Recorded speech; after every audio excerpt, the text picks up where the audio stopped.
Hello friends, good afternoon. My name is Dikens Kumar Sinha and I welcome you to Tectonic IS Academy. आज हम लोग देखने जा रहे हैं एंशिएंट इंडिया के वीडियो के सीरीज में। आज हम लोग का ये बुद्धिज्म का सीरीज होगा। तो देखते हैं, ज़्यादा टाइम ना वेस्ट करते हुए हम लोग बुद्धिज्म के बारे में देखते हैं। इसके पहले हम लोग देखे थे जैनिज्म के बारे में। तो जब जैनिज्म के बारे में देखे थे तो उसमें हम लोग सारा डिस्कस कर लिए थे कि जैनिज्म और बुद्धिज्म इंडिया में मतलब कैसे आया। मतलब उस समय में हमारा जो वैदिक लेटर वैदिक था, उसके बाद बहुत सारे रिलीजन वगैरह इंडिया में आना चालू हो गया था। उसमें से बहुत सारे रिलीजन थे, उसमें से दो मोस्ट इंपोर्टेंट था जैनिज्म, जो हम लोग लास्ट लेक्चर में देख चुके हैं, और आज हम लोग देखने जा रहे हैं बुद्धिज्म। और कैसे ओरिजिन हुआ वो लास्ट लेक्चर में जाकर देख सकते हैं। अगर किन्हीं को अगर डाउट है तो देख सकते हैं कि कैसे कैसे इंडिया में कौन क्या सिचुएशन बना और कैसा मतलब कि सारा मतलब कि सिचुएशन बना, जिसके कारण से नया नया रिलीजन्स आना चालू हो गया। तो आप लास्ट लेक्चर में देख सकते हैं। यहाँ हम लोग देखते हैं बुद्धिज्म के बारे में। तो इसमें हम लोग एक्चुअली देखेंगे कैसे, तो हम लोग सारा टोटल डिटेल्स देखेंगे इसके बारे में। इनके पिताजी माताजी, इनका क्या नाम था, कैसे कैसे क्या हुआ, इनका कैसे कैसे इनको निर्वाण की प्राप्ति हुआ, ये सब देखेंगे। इनका पूरा लाइफ इवेंट्स देखेंगे, उसको क्या बोलते हैं, क्या टीचिंग्स, इतना देखेंगे। इसके बाद फिर देखेंगे कि इनका लाइफ इवेंट्स हो जाएगा, टीचिंग्स हो जाएगा। उसके बाद देखेंगे कौन कौन सा टेक्स्ट वगैरह है इसमें, कैसे बुद्धिज्म आगे जाकर के कैसे मतलब फर्दर ये डिवाइड हो गया हिनयाना और महायाना में। तो ये सब सारा टोटल डिटेल समझेंगे। तो देखते हैं बुद्धा का। जो हम लोग जानते हैं कि जो हमारा जो बुद्धा में जो गौतम बुद्ध हैं, उनका जन्म कहाँ हुआ था, कब हुआ था? 563 बीसी में हुआ था, लुम्बिनी में हुआ था। और ईयर देखिए 563 बीसी, तो ये 600 बीसी के आसपास ही है। तो वही उसी समय का ये एज है जिस समय में मगध का राइज हो रहा था। अब लिंक करते चलिएगा, लिंक नहीं कीजिएगा ना तो क्या ऐसा होगा ना कि जैनिज्म अलग पढ़ लिए, बुद्धिज्म अलग पढ़ लिए, और फिर राइज ऑफ मगध अलग पढ़ लिए, वैदिक अलग पढ़ लिए, और कनेक्ट नहीं हो पाएगा। तो वो फिर हिस्ट्री पढ़ने का कोई मतलब ही नहीं है फिर। अब देखिए 563 बीसी बोले तो क्या यहाँ पे हर्यंका डायनेस्टी होगा। उस समय में मगध का राइज हो रहा होगा, उस समय में 600 बीसी के आसपास होगा। हमारा लेटर वैदिक हमारा खत्म हो गया होगा, 600 के आसपास खत्म होने वाला होगा हमारा, 1000 से 600 बीसी के आसपास। तो उस टाइम का ये बात चल रहा है। इनका लुम्बिनी में जन्म हुआ था, जो कपिलवस्तु में आता है, जो अभी नेपाल में है। ठीक है, जब इनका जन्म हुआ, थोड़ा सा स्टोरी बता के चलते ताकि कनेक्ट होगा। जब इनका जन्म हुआ तो उनको 4 से 5 दिन के बाद उनको नाम रखने के लिए, जिस तरह से आज होता है ना, क्योंकि बच्चा पैदा होता है तो नाम रखने के लिए कुछ ज्योतिष को, पंडित को बुलाया जाता है। उस तरह से इनके पिताजी थे जो एक क्षत्रिय थे। शाक्य रिपब्लिकन क्लान एक है वहां पे, मतलब कि शाक्य रिपब्लिकन क्लान था, उसके हेड थे इसके पिताजी, इनको सुधोधन नाम था। तो वो क्या किए, वो राजा थे, तो वो क्या किए कि बहुत सारे ज्योतिष लोग को बुला करके लाया। उसमें 8 ज्योतिष को बुलाया गया था। 8 ज्योतिष लोग में इनको नाम रखने के लिए बोला गया। तो बहुत लोग नाम रखे इनका, सब मिल करके इनका सिद्धार्थ नाम रखे।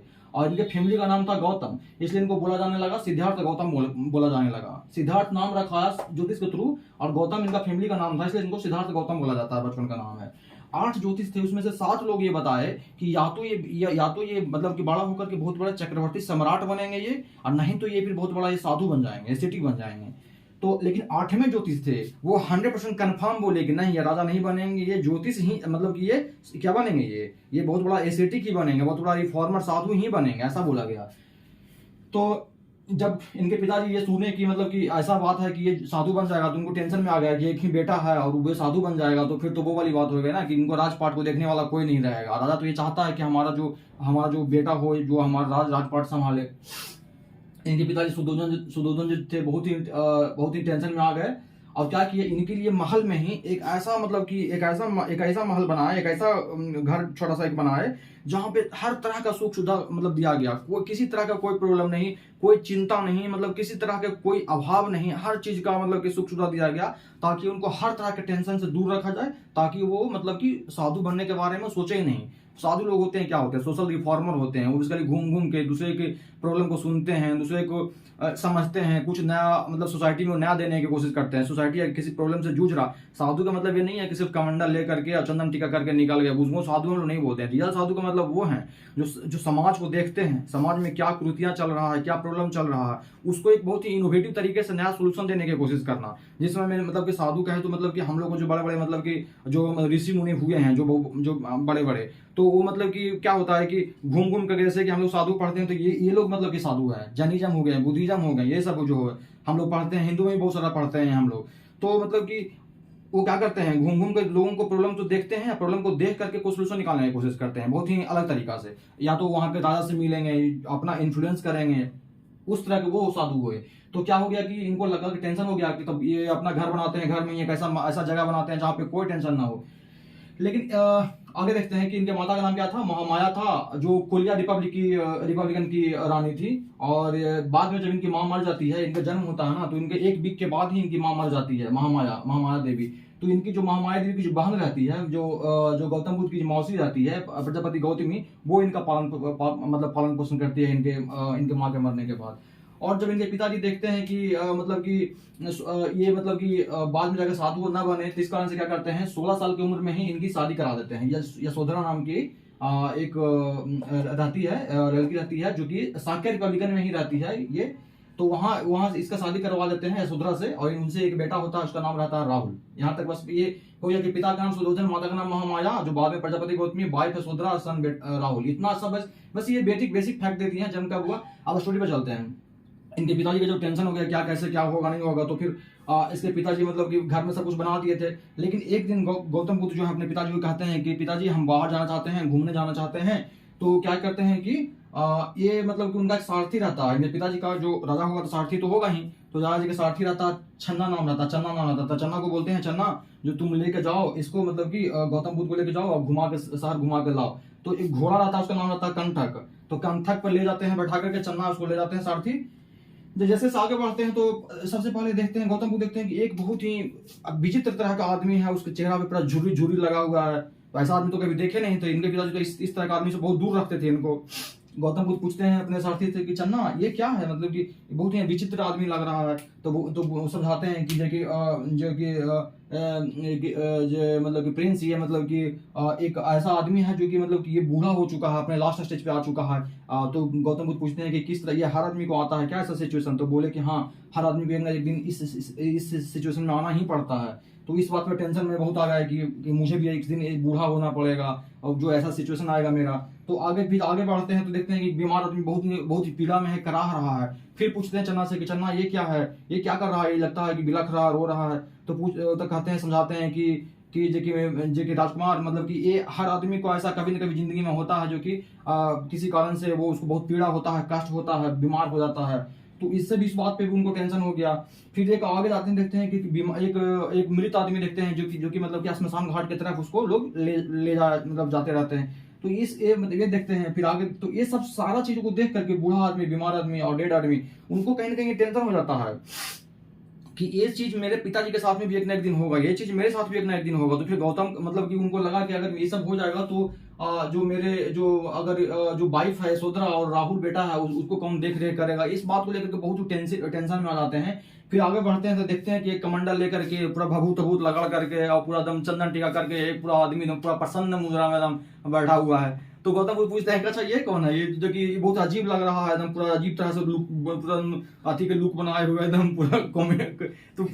तो समझाते हैं कि ये मतलब कि दुनिया का मोह माया छोड़ दिया है राजकुमार, दुनिया का मोह माया छोड़ दिया, इसको किसी से कोई मतलब नहीं है। और मतलब कि ये अपने अंतरात्मा के शांति के लिए बस ये अपने मतलब कि निकल चुका है अपने मतलब कि अंतिम लक्ष्य की ओर। तो कहते हैं कि मतलब कि अच्छा, तो फिर घर जाते हैं। फिर ये सब जो इनका जो 4 साइड्स जो होता है, इनके दिमाग में कौनते रहता है कि ये सब चारों चीज, तो इसमें इनको लगता है कि नहीं, ये सब तीनों जो है ऊपर से सबसे खराब ये है, एक ना एक दिन सबको आना ही है। उनको इनके बारे में, एस्थेटिक के बारे में उनको लगने लगता है, बहुत अच्छा लगने लगता है कि नहीं, ये मतलब कि कोई दुनिया से मुक्त, मतलब कि किसी चीज होता है ना, जैसे कोई दारू भांग पी लेता है तो लगता है ना कि एकदम पूरा मुक्त हो गया, उस तरह से कोई दिख रहा था प्रसन्न आदमी। इनको इनको अच्छा लगता है, फिर लगता है कि नहीं हमको भी मतलब एक तरह ऐसा बनना है। फिर क्या होता है कि ये निकल जाते हैं 29 साल की उम्र में, ये घर से निकल जाते हैं, घर त्याग देते हैं। और इसको बोलते हैं महाविनिष्क्रमणा। यहाँ से क्वेश्चन आता है, स्टोरी तो बता दिया, कनेक्ट करने के लिए क्वेश्चन आएगा यहाँ से। तो क्या बोलते हैं रिनाउंसिएशन को, महाविनिष्क्रमणा। 7 साल तक भटकते रहते हैं, निकलने के बाद वो 7 साल तक भटकते रहते हैं, सर्च ऑफ इनलाइटमेंट घूमते रहते हैं इधर उधर, अलग अलग गुरु से मिलते हैं, ज्ञान लेते हैं। लेकिन ज्ञान तो होता है, लेकिन उनको लगता है कि हमको इनलाइटमेंट नहीं हुआ है, जो हमको अंतरात्मा का शांति होना चाहिए वो ऐसा आया नहीं है, ऐसा स्टेज आया नहीं है। तो ऐसे घूमते उनको 35 साल हो जाता है, निकलते हैं 29 में। 6 साल तक 7 साल तक घूमते रहते हैं। जब 35 साल की उम्र में जब आ जाते हैं तब बोध गया पहुंचते हैं घूमते घूमते। तो वहाँ एक पीपल ट्री के नीचे बैठ जाते हैं, जो उसमें एक नदी बहती है, निरंजना नदी बहती है, जिसको अभी फल्गु नदी बोलते हैं। वहां पे बैठ के मेडिटेट करते रहते हैं 49 दिन तक, 49 डेज कंटिन्यूस रिगरस मेडिटेशन करते हैं। तब जाके उनको ज्ञान की प्राप्ति होता है, निर्वाण की प्राप्ति होता है। उसको बोलते हैं कि निर्वाणा बोलते हैं हम लोग। और उस समय से उनको हम लोग बोलते हैं बुद्धा। बुद्धा मतलब होता है इनलाइटेनमेंट मैन। ऐसा लोग जो इनलाइटन हो चुके हैं, जिनको ज्ञान की प्राप्ति हो चुका है, जो मतलब कि जीवन के सारे सत्य को समझ चुके हैं, तो उसको बोलते हैं हम लोग ये। और जब ये अपने स्टेज में जा रहे थे तो इनको 2 गुरु मिले थे। एक गुरु का नाम था अलारा कलमा और दूसरे गुरु का नाम था उद्राका रामपुत्रा। कभी कभी पूछ लेता, बस ये फैक्ट बता दिए हैं। उसके बाद क्या होता है, जब इनको ज्ञान की प्राप्ति हो जाता है, मतलब कि बिहार में बोध गया में, तो ये मतलब कि फिर अपने भ्रमण पे निकल जाते हैं। लोगों को सोचे कि हमको जब एंटरटेनमेंट हो चुका है, हम लोग को निर्वाण की प्राप्ति हो चुका है, तो समाज को जागरूक करने के लिए निकल जाते हैं। तो यही घूमते घूमते सारनाथ पहुंचते हैं, जो यूपी में है। वहां पे एक डियर पार्क रहता है, वहां पे पहला बार ये 5 लोगों को ज्ञान देते हैं। तो उसको बोलते हैं, इस प्रोसेस को बोलते हैं धर्म चक्र परिवर्तना। जैसे कि घर त्यागने के प्रोसेस को बोलते हैं महापरिनिर्वाण। ये इंपॉर्टेंट है, ये पूछेगा, सॉरी, महाविनिष्क्रमणा। फिर उनको जब ज्ञान की प्राप्ति होता है उसको बोलते हैं निर्वाण। उसी तरह से जब इनको पहला ज्ञान देते हैं, जब ये पहला सरमन देते हैं, तो उसको बोलते हैं धर्म चक्र परिवर्तना, इसको बोलते हैं। अब फर्स्ट सरमन बोले तो मतलब कि पहला स्पीच देते हैं, जो कि नॉलेज पे होता है ना, स्पीच वो होता है, फर्स्ट स्पीच होता है। उसके बाद वो 483 ईस्वी में 80 साल की उम्र में इनका डेथ हो जाता है कुशीनगर में। ये पूछता है, अब ये कौन सा है महाजनपद, मल्ला महाजनपद, याद कीजिए जब हम पढ़ाए थे कि मल्ला महाजनपद में कुशीनगर में यही डेथ हो जाता है। हाँ, मल्ला कैपिटल है ये। तो इनको मतलब कि इनको परिनिर्वाण भी बोलते हैं, जो डेथ होता है ना, इसको महापरिनिर्वाण या परिनिर्वाण भी बोलते हैं। ये इंपॉर्टेंट है, परिनिर्वाण या महापरिनिर्वाण इसको बोलते हैं। हम लोग लाइफ इवेंट्स को समराइज करते हैं। एक बार एग्जाम में पूछता है, जैसे कि बर्थ होता है, उसको हम लोग लोटस सिंबल से हम लोग दिखाते हैं। ग्रेट रिनंसिएशन है, जो घर त्याग करते हैं, उसको महाविनिष्क्रमणा भी बोलते हैं, जिसको हॉर्स से रिप्रेजेंट करते हैं। हॉर्स के थ्रू ही तो निकले थे ना वो। इनलाइटनमेंट होता है, उसको हम लोग बोलते हैं निर्वाण भी बोलते हैं। उसको हम लोग बोधि ट्री के दिखाते हैं सिंबल, क्योंकि बोधि ट्री के नीचे उनको ज्ञान प्राप्ति हुआ था। और फर्स्ट सरमन भी सारनाथ में दिए थे, उसको दिखाते हैं हम लोग 8 स्पोक व्हील्स दिखाते हैं। और 8 स्पोक जो है ना, जो व्हील्स एक है, 8 मतलब एक चक्का है जिसमें कि 8 वो स्पोक है, 1 2 3 4 5 6 7 8 वो व्हील्स है। व्हील्स में 8 वो स्पोक है। ये 8 नॉलेज, 8 मतलब कि जब इनका टीचिंग्स देखेंगे ना, तो देखेंगे अष्टांगिक मार्ग इनका टीचिंग था। मैंने 8 वो तरीका बताते हैं, जैसे जिससे कि निर्वाण प्राप्ति हो सकता है। तो वो इसलिए उनको 8 स्पोक व्हील से दिखाया जाता है, फर्स्ट जिसका सिंबल है इनको। और जब डेथ होता है तो इनको मतलब कि डेथ को बोलते हैं महापरिनिर्वाण बोलते हैं, जिसको सिंबल दिखाते हैं स्तूपा ही तो है ना जिनका सिंबल है डेथ का। उसके बाद जब ये तो हम लोग देख चुके हैं, हम लोग क्या देख चुके हैं, इनका जीवन का सारा बात हम लोग देख चुके हैं, सारा लाइफ इवेंट्स देख चुके हैं। अब टीचिंग्स के बारे में आते हैं। तो ये कहते हैं ना कि जो हमारा 4 नोबल ट्रूथ्स है ना, ये ट्रूथ है। 4 वैसा आर्य सत्य है जिसको कोई झुटला नहीं सकता है। वो क्या सत्य है? Life is full of sorrow. जिंदगी है ना जो पूरा दुख से भरा हुआ है। There are causes of sorrow. Sorrow जो हमारा जिंदगी जो दुख से भरा हुआ है, उसका कुछ ना कुछ कारण है। Sorrow can be stopped. जो दुख है उसको रोका जा सकता है, और उसको क्या है, एक प्रॉपर पाथ रोकने का। माने कि जिंदगी दुख से भरा हुआ है, उसका कुछ ना कुछ कारण है, उसको रोका जा सकता है, और उसके लिए एक प्रॉपर पाथ है। तो ये बोले हमारा 4 नोबल ट्रूथ्स दिए हैं हमारा गौतम बुद्ध। और उसको बोलते हैं रोक कैसे सकते हैं, तो अष्टांगिक मार्ग दिए हैं। अष्टांगिक मार्ग बोले तो 8 फोल्ड पाथ दिए हैं। तो इसमें बेसिकली बताते हैं कि 8 फोल्ड पाथ में बताते हैं कि मतलब राइट एक्शन है, राइट ऑब्जर्वेशन है, राइट डिटर्मिनेशन है। तो ऐसे ऐसे करके 8 मार्ग दिए हैं। वो इंपोर्टेंट एग्जाम में पूछता नहीं है, इसलिए लिखे नहीं है। और इसके बाद भी ये मध्यम मार्गी है, जो कि अवॉइड बोथ एक्सट्रीम्स कहते हैं कि चालू। इसमें मध्यम मार्ग में बताते हैं कि 8 मतलब कि सॉरी, मध्यम मार्ग में बोलते हैं कि जो हमारा जो कोई भी नॉलेज, जो हमारा जो ये सब सौरों को रोकने के लिए जो हम मार्ग फॉलो करेंगे, उसको किसी एक्सट्रीम की तरफ नहीं ले जाएंगे। ऐसा नहीं है कि बहुत ही लाइट ले लिए, एकदम छोड़ दिए सब कुछ, नहीं। ऐसा नहीं है कि बहुत हार्ड रिगरस तरीके से फॉलो कर रहे हैं एकदम पूरा कोई भी चीज को, नहीं। एकदम मध्यम मार्ग में फॉलो करना है, मतलब कि ना ज्यादा कोई एक्सट्रीम नहीं, कोई साइड में बहुत एक्सट्रीम नहीं, मध्यम मार्ग में फॉलो करना है। तो ये हो गया आप लोगों को। हम लोग अभी वो देख लिए हैं दोस्तों। अभी हम लोग का मतलब ये देख रहे हैं कि बुद्धिज्म में त्रिरत्न एक वर्ड होता है, इसको बोलते हैं कि त्रिरत्न है। बुद्धिज्म में त्रिरत्न क्या क्या है? बुद्ध है, धम्म है और संघ है। इसको बोलते हैं बुद्धिज्म में त्रिरत्न। और मोस्ट इंपोर्टेंट है कि बुद्धिस्ट काउंसिल से एक ने क्वेश्चन हर एग्जाम में पूछता है। तो ये देख लेते हैं कि काउंसिल को समझ लेते हैं थोड़ा सा। बुद्धिस्ट काउंसिल कौन सा ईयर में हुआ था? जैसे कि फर्स्ट बुद्धिस्ट काउंसिल है 483 बीसी में हुआ था। कहाँ हुआ था? राजगिरी में। राजगिरी में एक सतपर्णी केव है, वहीं पे हुआ था। और इसके चेयरमैन कौन थे? महाकश्यपा इसका चेयरमैन थे। इसको याद कर सकते हैं कि महाकश्यपा कटप्पा से याद कर सकते हैं, कटप्पा, कटप्पा से कसप्पा या कसपा, महाकश्यपा ऐसे याद कर सकते हैं। ये हुआ था कहाँ? ये अजात शत्रु के समय में। पैट्रोन से कौन था? अजात शत्रु के समय में हुआ था। अजात शत्रु बोले तो क्या?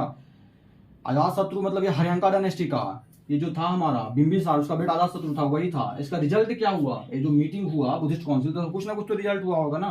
तो जब गौतम बुद्ध का जब डेथ हुआ तो बहुत सारे जो जितने भी मॉन्क्स थे बुद्धिज्म में, सब मिल करके ये काउंसिल करवाते हैं इनके चेयरमैनशिप में, महाकश्यपा का चेयरमैनशिप में राजगिरी में। तो इसमें थीम रहता है कि जितना भी बुद्धा का नॉलेज है उसको एक जगह कंपाइल किया जाए, ताकि आगे बुद्धा का जो रियल नॉलेज है, रियल ट्रूथ है, रियल उनका टीचिंग है, वो मतलब कि जनरेशन तक जा सके उसी रूप में। ऐसा ना कि वो डिस्टॉर्ट हो जाए, वो अलग अलग रूप में फिर जाने लगे कहीं न कहीं। तो इसलिए तो दो बुक लिखा गया था, दो मतलब कि लिखा गया था, टेक्स्ट लिखा गया था। एक बोलते हैं विनय पिटक, एक को बोलते हैं सुत्त पिटक। तो विनय पिटक मतलब कि याद रखिए कि ये मोनास्टिक कोड है।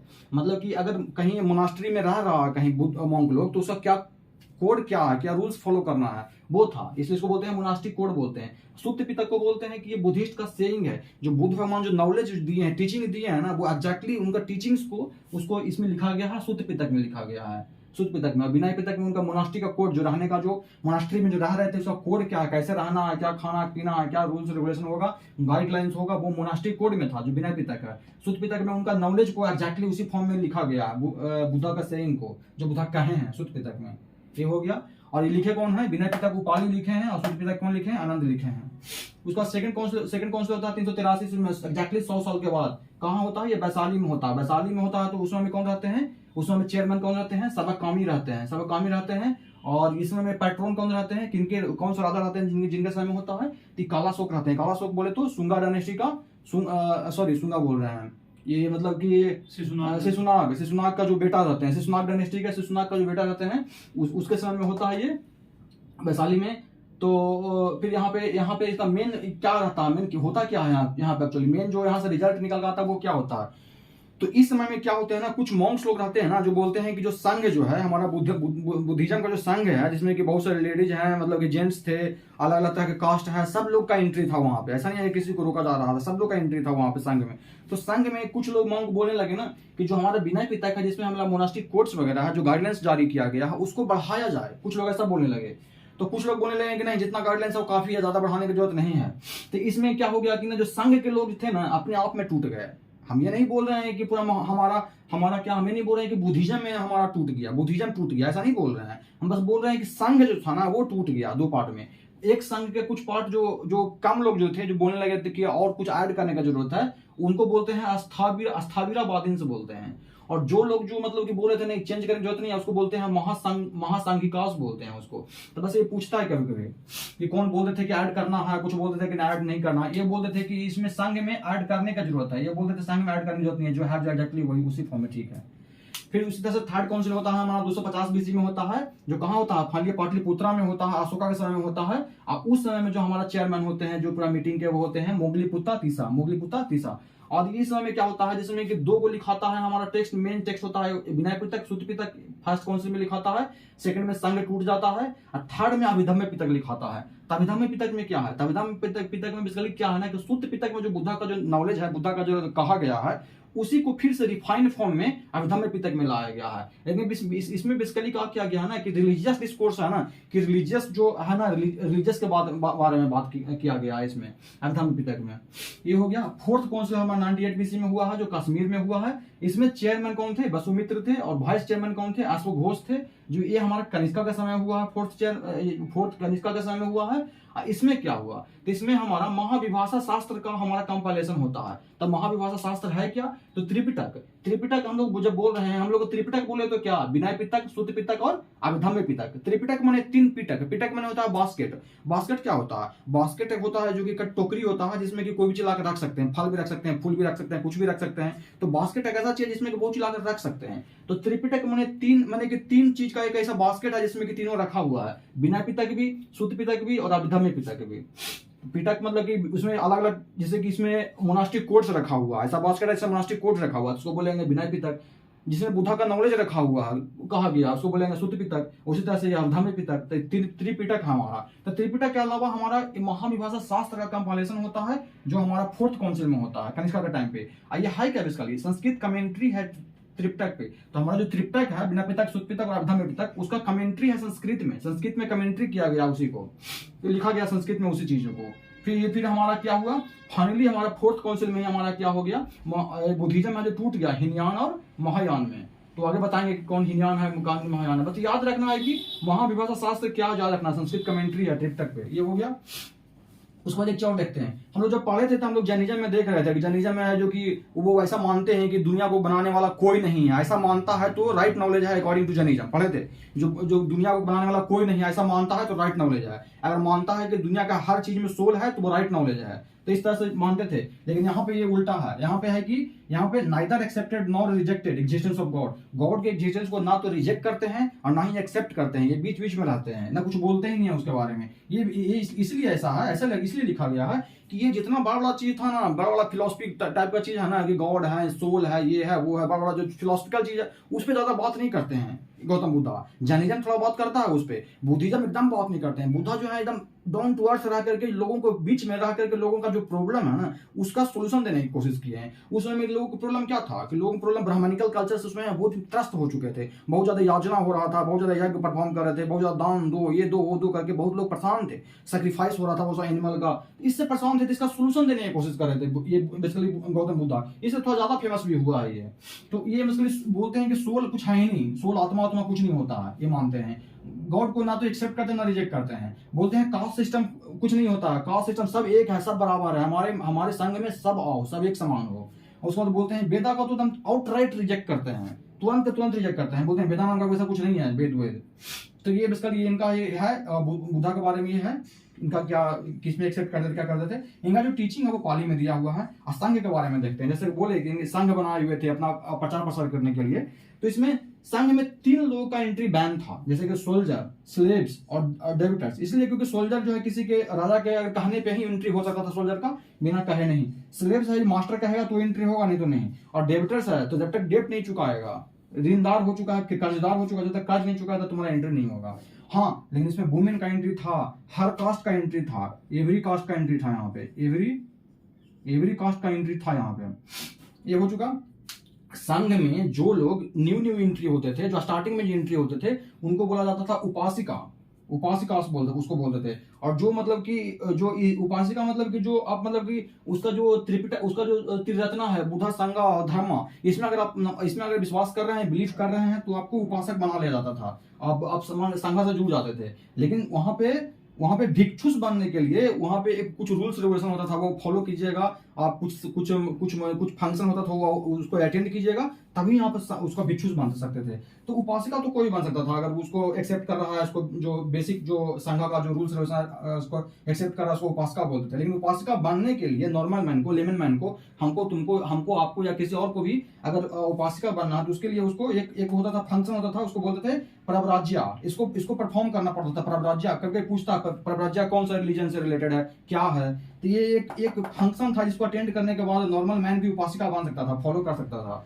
लेकिन परव्राज्या अगर फॉलो करके तो ये तो बन जाता था, परव्राज्या फंक्शन अटेंड करके उपासिका तो बन जाएगा, उपासक बन जाएगा संघ का। लेकिन अगर इसको भिक्षुस बनना है तो उसके लिए एक होता था, उसको परफॉर्म करना पड़ता था, ये उपासम पद बोलते थे इसको, उपासम पद बोलते थे। उपासम पद अगर परफॉर्म करेगा ना एक फंक्शन, तब जाके बनता था, भिक्षुस बनता था। इसके लिए भिक्षुस के लिए बहुत ही हार्ड रेगुलेशंस था जो फॉलो करना पड़ता था। उसको बोलते थे कि पति मोखा, इसको बोलते थे कि पति मोखा रूल्स बोलते थे इसको। पति मोखा रूल्स कुछ एक सेट ऑफ रूल्स था जो मतलब कि जो लेडीज के लिए और हार्ड था, और जेंट्स जो भिक्षु जो मतलब कि जेंट्स वहां मॉन्क्स रह रहे थे उसके लिए थोड़ा सा कम हार्ड था। जो नन जो थी वहां पे, जो भिक्षुन थी, जो मतलब कि जो फीमेल जो थी, उसको और हार्ड रूल्स फॉलो करना पड़ता था। तो उसको बोलते थे पतिमुखा बोलते थे इसको, रूल्स बोलते थे।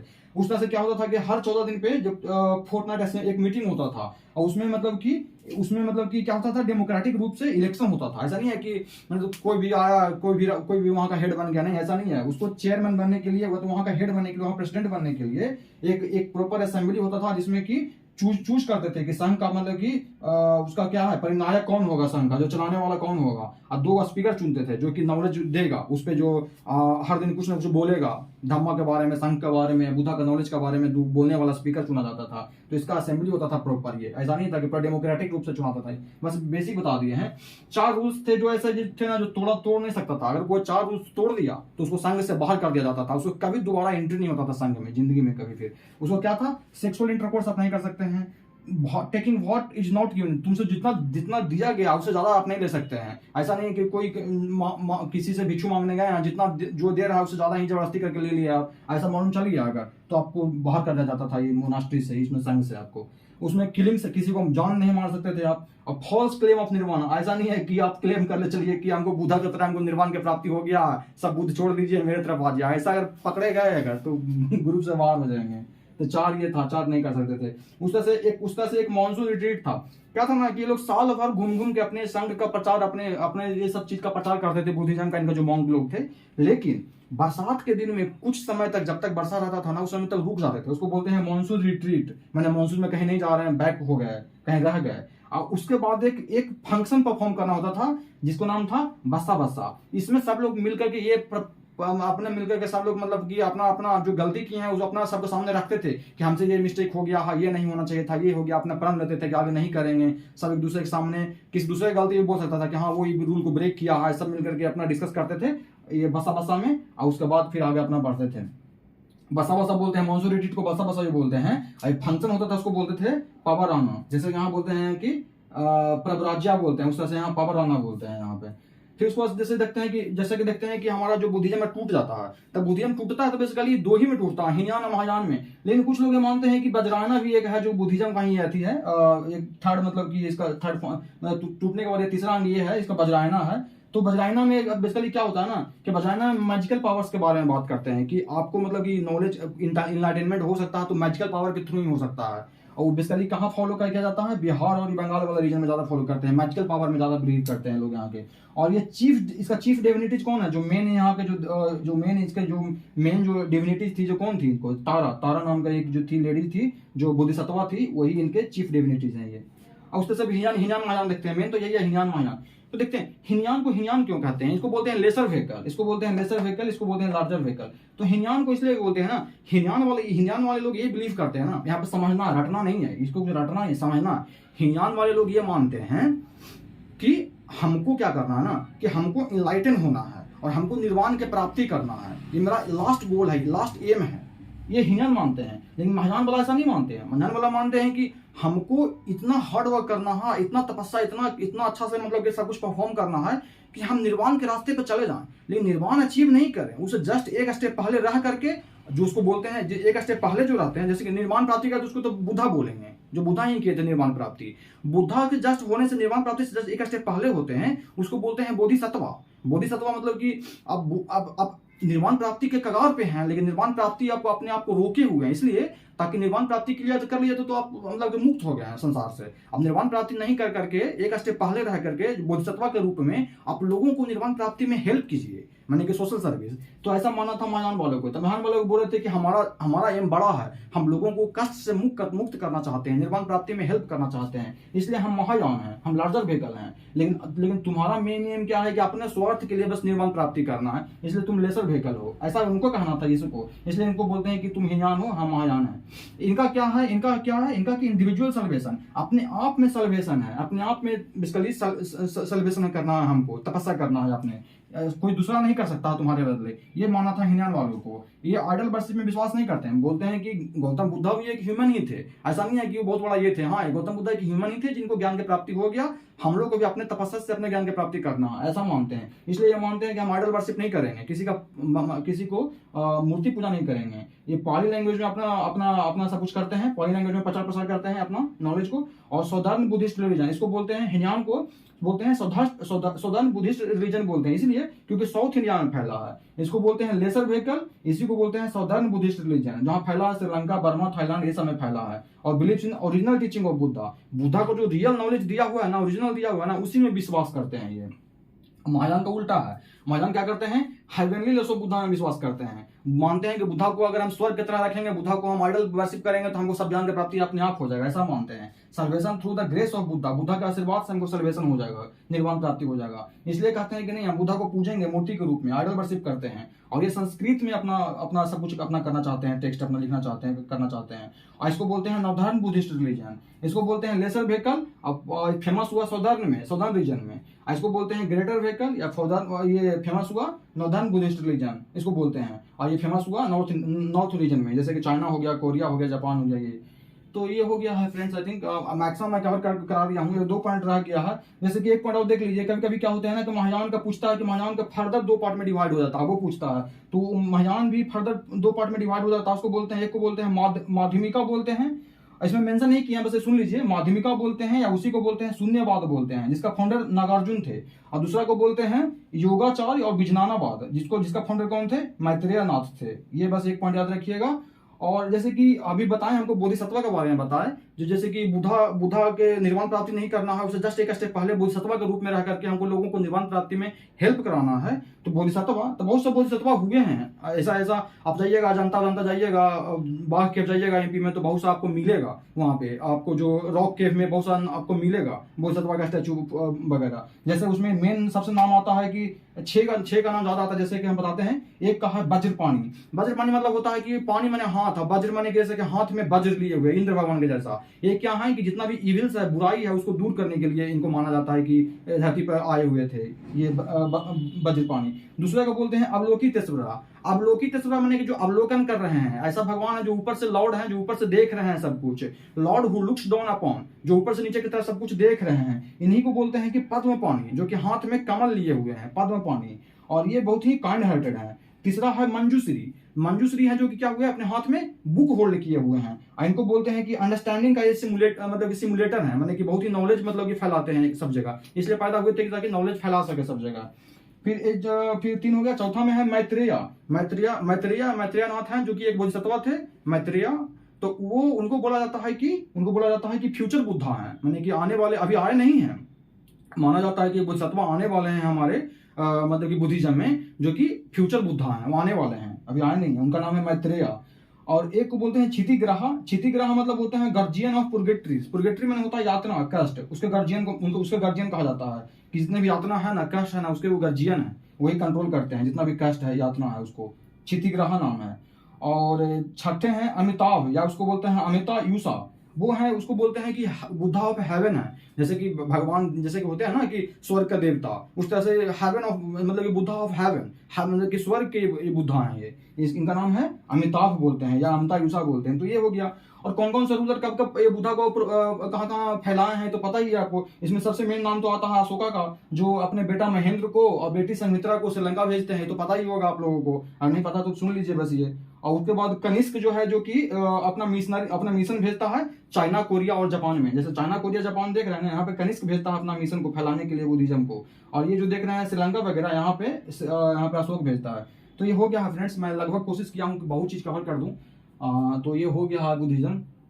बस आप लोग बस साथ में बस हेल्प मतलब साथ में बस आप लोग अपना हार्ड वर्क करते रहिए, और ये इससे जितना भी हो सके अपना हेल्प लेते रहिए, और वीडियो को सपोर्ट करते रहिए। अगर वीडियो में नए हैं तो जरूर शेयर सब्सक्राइब कीजिएगा और लाइक कीजिएगा वीडियो को। मिलते हैं नेक्स्ट वीडियो में। Thank you.